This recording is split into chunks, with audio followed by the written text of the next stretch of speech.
Welcome to the New School of Marketing podcast, the place for smart, simple strategies that will amplify your business results. Sharing practical tips, insider knowledge, and actionable advice because marketing is something that every business owner can do. Now, let's get started. Introducing your host, Bianca McKenzie, mum, lover of snow sports, camping, horse riding, and in-demand launch strategist and Facebook advertising knowledge bank. Hey, welcome back to the New School of Marketing podcast. As always, I am so grateful to you for tuning in. Before we dive into this episode, I would love to pay my respect and acknowledgement to the Palawa people of Lutruwita, who are the traditional owners of the land on which my business operates, and I pay my respect to the elders past and present.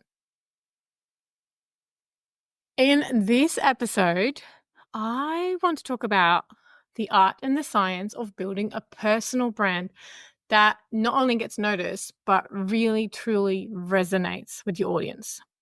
So whether you're an entrepreneur, whether you're a small business owner or a professional looking to really build authority, this episode is packed with actionable insights to help you create a brand that reflects who you are and what you stand for. My hope for you is that by the end of this episode, you'll have a roadmap to create your own personal brand that makes people turn heads in a good way, right? In a good way. And hopefully open doors and makes you the go-to expert in your field.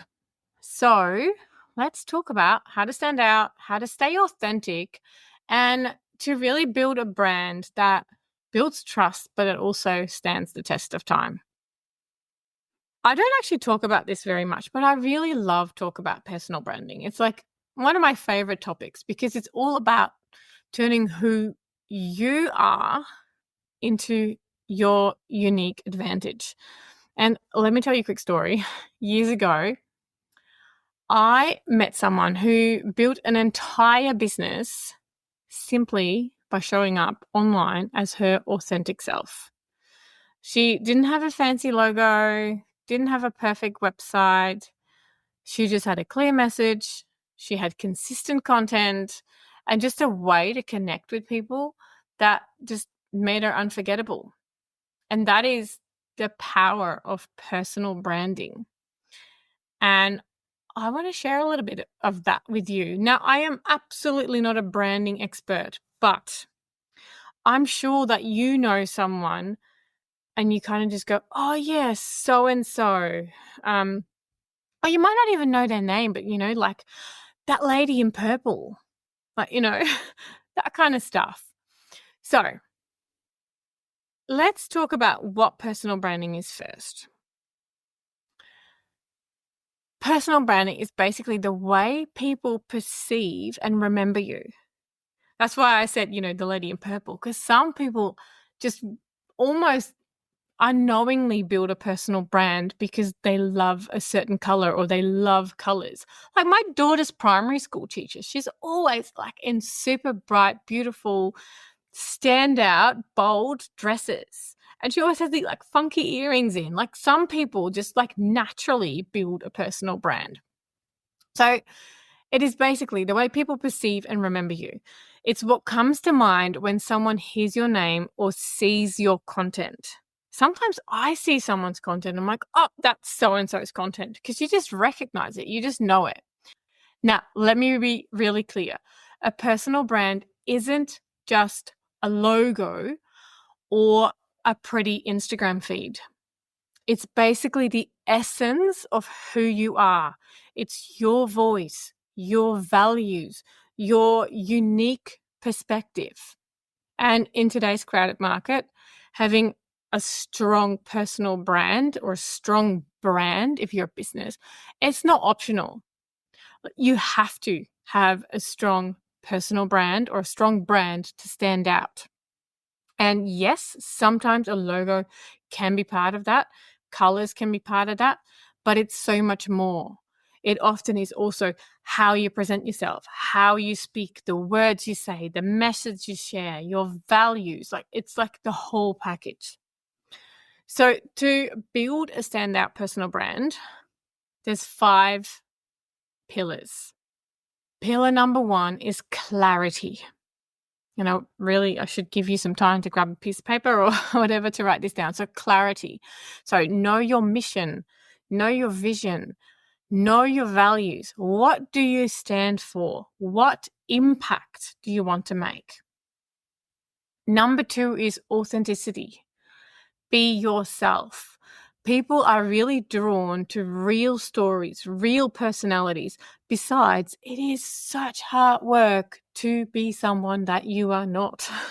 I'm pretty sure that if you've ever worked a corporate job and you weren't really destined for corporate jobs, you really needed your freedom and your creativity and all of that, I'm pretty sure you know what I'm talking about. I am not someone for suits and things like that. In fact, it's the first thing I got rid of when I ditched corporate. I do not own a suit.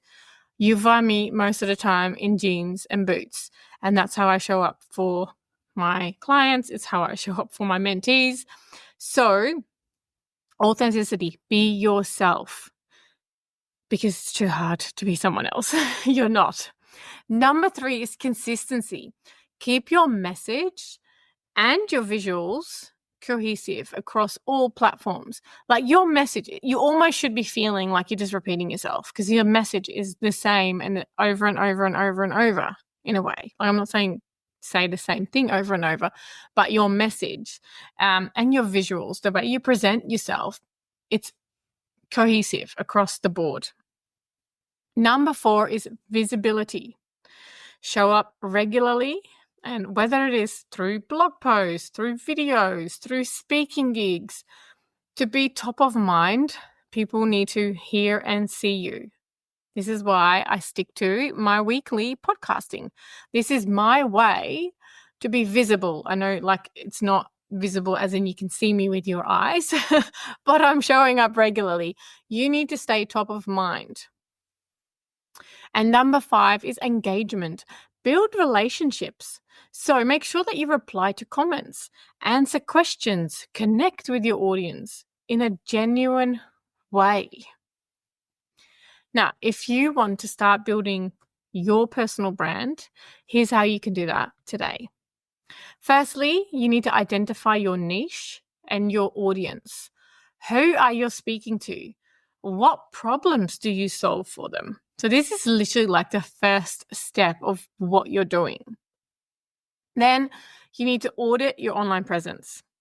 So make sure that your profiles and all your content align with your brand message.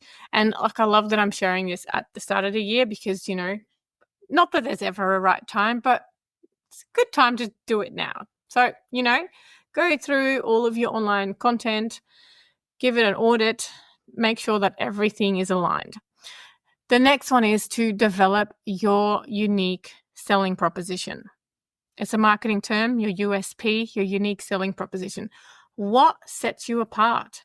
Why should someone choose you over a competitor? What makes you the person to work with versus so-and-so who does the same thing? And yes, you can have exactly the same skills. I'm one of those people. I am one of thousands of ads managers. But I know what makes me different from the next one. And it's not always what you know in terms of your skills in what you do and all of that. A lot of the times you need to, especially in my field, you need to have that trust factor.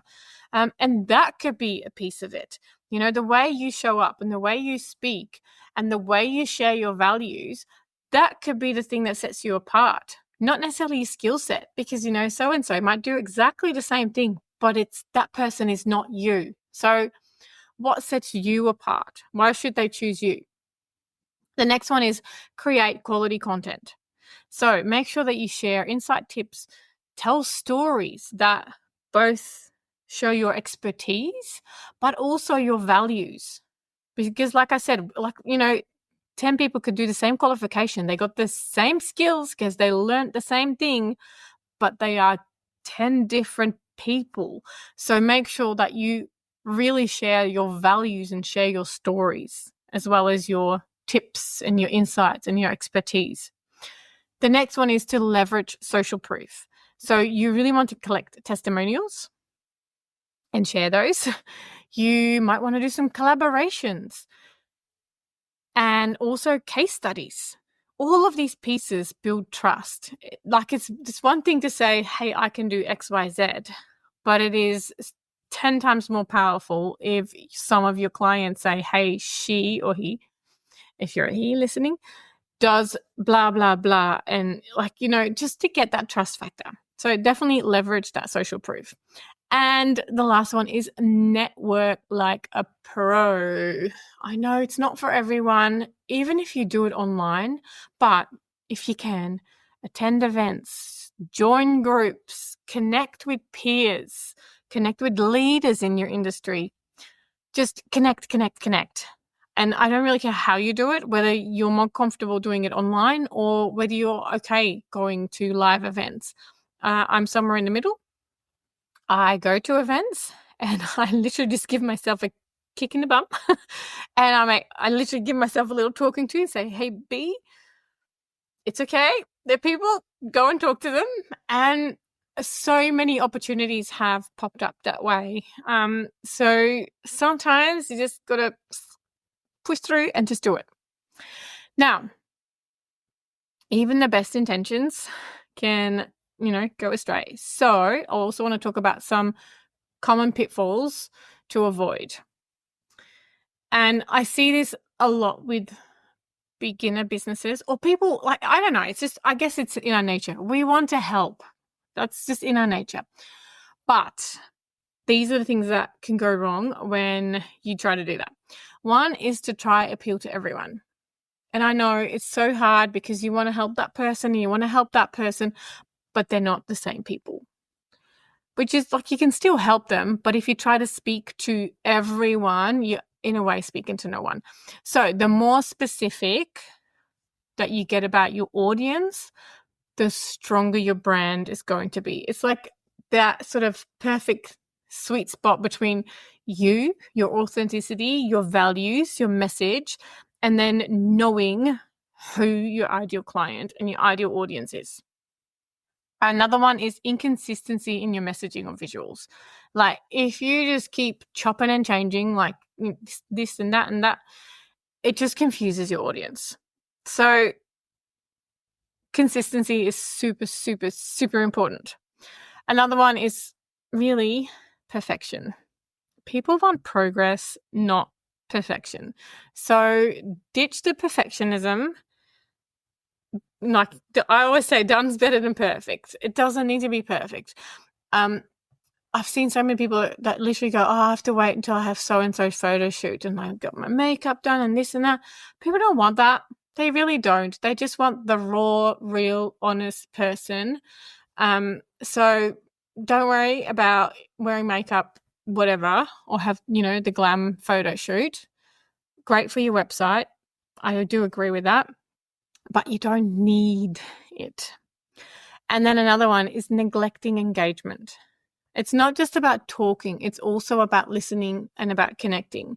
So make sure that you do follow your comments, follow where people are actually asking you questions, responding to things, and make sure that you actually talk back to them. Now, let's look at some success stories and some inspiration if you have no idea where to start on a personal brand. I'm going to say one name first, and I'm sure that you'll know who I'm talking about. Oprah Winfrey. Her brand is literally built on authenticity, on empathy, and on a commitment to uplifting others. We just know who we're talking about, right? Or Gary Vaynerchuk, whose raw and unfiltered style really resonates with entrepreneurs just about everywhere. You might not like him, but that's okay. But those personal brands work because they're clear, they're consistent, they're human, they are raw, and there's literally not much. You just know, what you see is what you get. Now, to build a personal brand takes time, but it is worth every bit of effort. You can start small, focus on authenticity. Just literally, there's people that have started businesses and brands by just starting to film themselves talking, not even intentional about starting a business, but they have, in a way, unintentionally built a brand. And remember that your brand is a reflection of you, and the world needs you exactly as you are, just you. And you have that power and you have the tools. I mean, we all have mobile phones. You have the tools to show up and to start building a personal brand without sitting down with graphic design agencies and, like building the whole glam around it. No, it just needs you, just as you are. All right. If you found this episode helpful, don't forget to subscribe, share it with a friend who's also maybe working on their personal brand.